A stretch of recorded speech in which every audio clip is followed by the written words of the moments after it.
Le point, la coopération sécuritaire maroco-israélienne s'est imposée par les défis de l'Algérie voisine.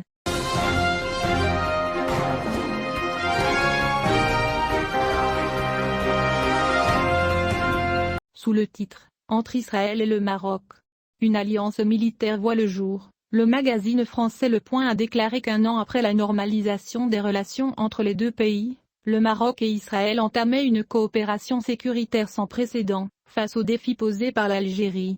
Le magazine français a souligné que 11 mois est la période qu'Israël a mis pour établir une relation plus étroite avec le Maroc que tout autre pays arabe.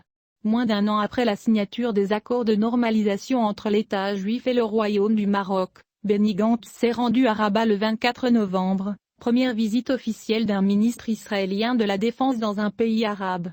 Le Point a rappelé que depuis l'Antiquité, la communauté juive marocaine, au nombre d'environ 3000, constituait la plus grande communauté juive d'Afrique du Nord et entretenait des relations étroites et naturelles avec l'État hébreu.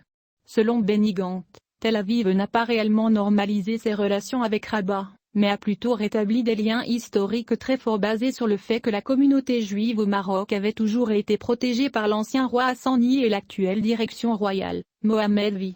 Le Point a poursuivi que la visite de Benny Gantz à Rabat, qu'Israël a qualifiée d'historique, a permis d'officialiser la coopération sécuritaire entre les deux pays. Elle s'est conclue par un protocole d'accord signé entre le ministre israélien de la Défense et son homologue marocain, Abdelatif Loudi. Le document prévoit la mise en place d'un comité conjoint visant à accroître les échanges dans tous les domaines liés à la défense, renseignement, industrie, cybersécurité, formation militaire, exercice conjoint, échange d'expériences et transfert de technologies.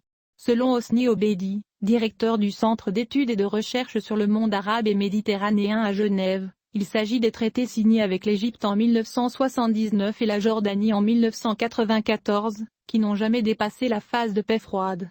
Le Point a déclaré que l'ampleur de l'alliance naissante entre le Royaume du Maroc et Israël pourrait être décisive pour convaincre l'aile la plus résistante à la reconnaissance par Washington du Sahara marocain, car si le président américain Joe Biden ne revenait pas sur la décision de son pays de reconnaître le Marocain du Sahara, il n'a pas encore annoncé l'ouverture immédiate du consulat américain, comme l'a fait son prédécesseur, Donald Trump. Alors que le ministre des Affaires étrangères Antoine Blinken a qualifié le plan du Maroc que de sérieux et réaliste.